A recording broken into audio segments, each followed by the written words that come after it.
काँग्रेसचे प्रदेशाध्यक्ष हर्षवर्धन सकपाळ सर आपल्यासोबत आहेत.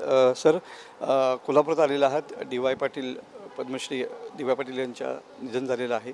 काय मनामध्ये भावना आहेत? त्यांचं दर्शन घेण्यासाठी तुम्ही या ठिकाणी निघत आहात. एक कर्तृत्ववान कर्तबगार जी पिढी होती, ज्या पिढीने राष्ट्र निर्माणचं काम केलं आणि सोबतच शेतकऱ्याची मुलं काय करू शकतात याचा एक नवा आदर्श स्थापन करू दिला. यातील एक अग्रणी नाव म्हणजे डी.वाय. पाटील साहेब हे एक आहेत. विशुद्ध शेतकऱ्यांचा मुलगा हा आपल्या जिद्दीवर, चिकाटीवर, संघटनात्मक कौशल्यावर, सामाजिक जाण आणि भान ठेवत असताना पायरी पायरीने कसा आपल्या संघटनांचा, संस्थांचा, सुविधांचा, सेवेचा हे विस्तार करतात. एकीकडे लोकप्रतिनिधित्व तर दुसरीकडे सेवाभाव हा त्यांच्या अंगी हा भरलेला होता. आज त्यांची शैक्षणिक विस्तार बघितला, त्यांचा गोतावळा महाराष्ट्रभरातला, देशभरातला बघितला तर एक विद्यापीठ म्हणून त्यांचं एक व्यक्तिमत्व होतं असं म्हणणं हे संयुक्तिक ठरेल. पद्मश्रीपासून तर राज्यपालपर्यंत आणि तिथपासून तर पुन्हा काळ्या मातीपर्यंत असा त्यांचा जो जीवन जगण्याचा जो आयाम होता हा खूप मोठा होता. निधन हे माणसाचं होतच असतं, मात्र एका जीवनकाळामध्ये एवढं मोठं काम उभं करणं हा एकीकडे चमत्कार आहे. कितीही स्वाभाविक मृत्यू असला तरी त्यांचं जाणं हे दुःखद आहे आणि त्यांच्या जाण्याची फार मोठी एक झळ जी आहे ही समाजाला आणि तद्वतच काँग्रेस पक्षाला ही मिळालेली आहे. ही पोकळी कधी भरून निघेले माहीत नाही, मात्र असे नेतृत्व, अशी लोकं ही होऊन गेली हा पुढच्या पिढीसाठी एकीकडे आदर्श आहे. हीच त्यांना असणारी आदरांजली आणि श्रद्धांजली आहे. सर, याबरोबर राजकीय वातावरण सुद्धा ढवळून निघालेलं पाहायला मिळते. सुनेत्राताईंवरती गुंगी गुडिया असा शब्दप्रयोग केल्यामुळे सध्या अजित पवार राष्ट्रवादी जी आहे ती आक्रमक झालेली आहे. विविध ठिकाणी आंदोलन होताना पाहायला मिळतात. काय भूमिका असेल या संदर्भात? काल भूमिका स्पष्ट केल्या. ज्या काही प्रकरणं आहेत त्याच्यातलं चुकीचं जे आहे ते चूक आहे, गुंडेगर्द आली तेही चुकीचं आहे.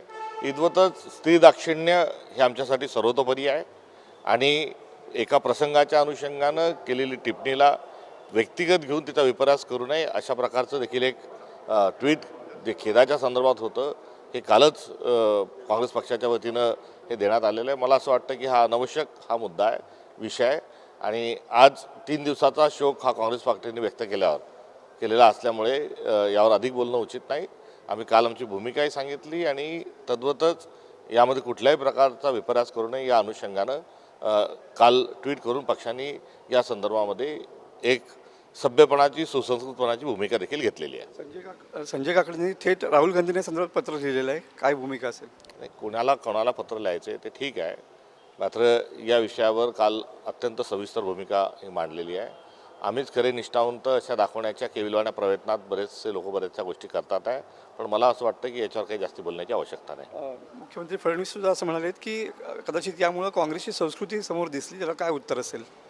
जे वक्तव्य आमच्या महाराष्ट्र प्रदेश काँग्रेस कमिटीच्या विभागाने केलं होतं, आमच्या पार्टीच्या ट्विटरवरून जे झालं होतं ते काँग्रेस पक्षाचं विधान नव्हतं.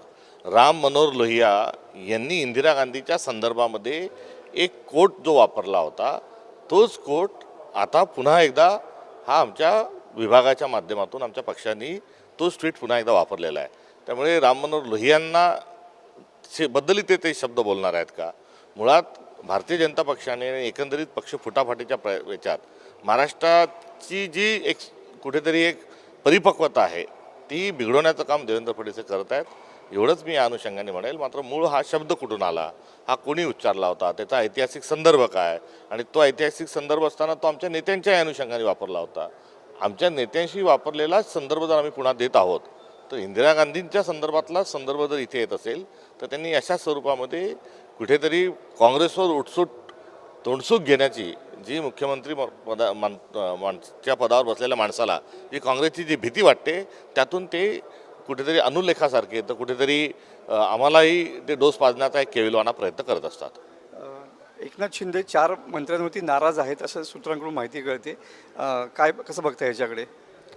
यावर आज भाष्य करणं हे योग्य ठरणार नाही. हे होते काँग्रेसचे प्रदेशाध्यक्ष सकपाळ सर. कॅमेरामन समित गजनेसह मी मनोज लेले, TV9 मराठी, कोल्हापूर.